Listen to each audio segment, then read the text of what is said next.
आज मैं आपके साथ शेयर करने वाली हूँ आलू के मज़ेदार से कबाब।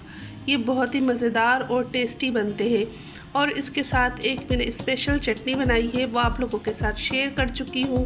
थोड़ा सा मैंने इसके साथ रायता भी बना लिया है। चटनी का लिंक मैं डिस्क्रिप्शन में लगा दूँगी। अगर आपको चटनी की रेसिपी देखनी है तो आप लोग मेरे चैनल पे जाके देख सकते हैं लिंक को क्लिक करके। और इंशाल्लाह आपको ये आलू की टिक्की भी ज़रूर पसंद आएगी, तो एक बार इस रेसिपी को ज़रूर ट्राई कीजिएगा। तो आप बार बार बनाएंगे। अगर एक बार आपने खाई है तो बार बार आप इस आलू की टिक्की को बनाना चाहेंगे। तो चले हम वीडियो स्टार्ट करते हैं। बिस्मिल्लाहिर्रहमानिर्रहीम। अस्सलाम वालेकुम। जहाँ भी रहें खुश रहें, आबाद रहें, हैप्पी रहें और हेल्दी रहें। मैं हूँ आसिया शाहिद और वेलकम करती हूँ आपको आसिया किचन एंड व्लॉग 1 में। आलू का छिलका उतार के मैंने 1 किलो आलू को बॉईल कर लिया था। मैं हमेशा जब भी आलू बॉईल करती हूँ तो इसका छिलका मैं ज़रूर उतार के ना फिर इसको बॉईल करती हूँ। और इसके अंदर थोड़ा सा मैंने 1 चाय का चम्मच नमक डाल दिया था और आलू बहुत अच्छे से बॉईल हो गए हैं। और मैं इसमें डालूँगी थोड़ा सा धनिया और थोड़ा सा पुदीना। तो देखिए मैं धनिए को और पुदीने को अच्छी तरह से काट लूँगी। आलू को मैंने ना बिल्कुल मैश नहीं किया, हाथों की मदद से ऐसी रफली सा मसल लिया है। इसके अंदर मोटे मोटे चम्स भी हैं, क्योंकि अगर हम आलू को मैश कर लेंगे ना तो ये आलू की टिक्की कह लें या आलू के कबाब बिल्कुल भी अच्छे नहीं बनेंगे।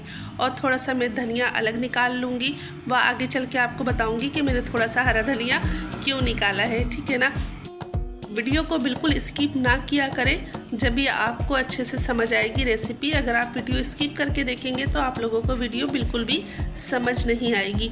वैसे तो मेरी कोशिश होती है कि कम घर के ही रखे हुए सामान से आप लोगों के साथ वीडियो शेयर करूं। तो देखिए 8 से 9 हरी मिर्चें चॉप कर ली थी, वो डाल दी हैं। और 4 अदद की मैंने प्याज इसको ऑमलेट स्टाइल में काट लिया था, वो डाल दिया है। और 2 खाने के चम्मच 2 चाय के चम्मच मैंने इसके अंदर कुटी हुई लाल मिर्चें डाल दी है। मिर्चें नमक आप अपने टेस्ट के मुताबिक रखें।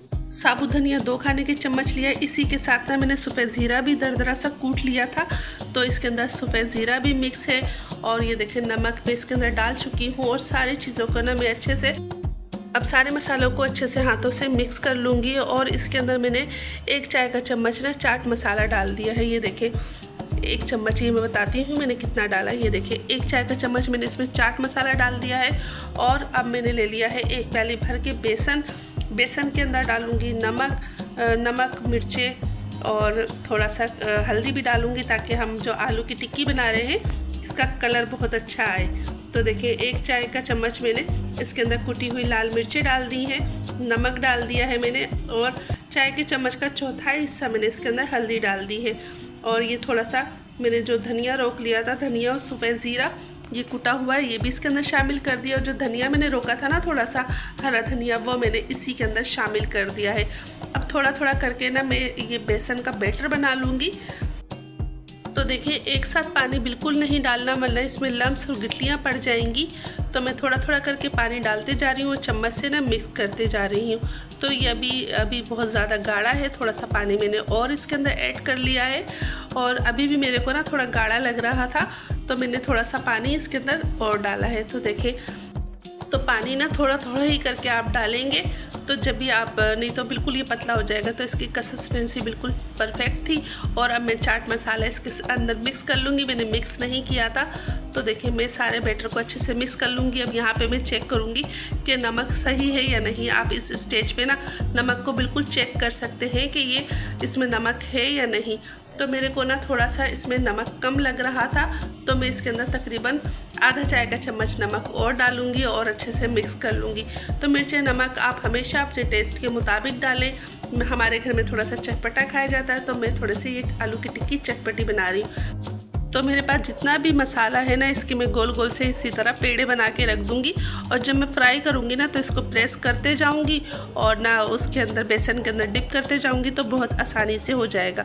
तो मैं इसके सब इसी तरह रेडी कर मैंने कढ़ाई के अंदर तेल रख लिया है। अब मैं इसको हाथों से प्रेस करते जाऊंगी और इसकी ना कबाब की शेप देते जाऊंगी। और जो हमने बेसन का बैटर बनाया है उसके अंदर डिप करूंगी। और ना ये देखिए मैं पहले टिक्की बना लूँ 6 से 7। फिर बस जल्दी से बेसन के अंदर डिप करेंगे और ये आराम से फ्राई हो जाएंगी। ऑयल को हमें गरम रखना है, बिल्कुल ठंडा नहीं। तो तेल गरम होना चाहिए, वरना ये कढ़ाई या फ्राई पैन जिसमें भी आप तलेंगे उसमें चिपक जाएंगी। तो देखें, मैंने ये आलू की टिक्की बेसन में डिप करी है और इसको तलने के लिए कढ़ाई के अंदर डाल दी है। तो देखिए, मैं जितने भी इस कढ़ाई के अंदर आएंगे ना कबाब, वो मैं रख लूँगी, फ्राई कर लूँगी। तकरीबन इसमें 7 कबाब आएंगे, ठीक है ना, 7 या 8 कबाब आएंगे और मैं सारे इसके अंदर एक साथ ही रख लूँगी और एक तरफ से इनको गोल्डन होने दूँगी और फिर इसकी साइड चेंज करूँगी। तो देखें, तकरीबन इसके अंदर 7 कबाब आए हैं। अब ये ना अच्छे से गोल्डन हो जाएंगे जब एक तरफ से, तो फिर मैं इनकी साइड चेंज करूँगी। तो ये देखिए, मैं आराम से ना, ये देखिए, अगर आप ठंडे तेल में डाल देते ना तो ये फ़ौरन से चिपक जाते कढ़ाई के साथ। तो मैंने इसको गरम ऑयल में डाला था, इसलिए ये बिल्कुल भी नहीं चिपके। तो देखें, दोनों तरफ से गोल्डन हो जाएंगे तो मैं इनको निकाल लूँगी। अब मैं आपको डिश आउट करके दिखाती हूँ।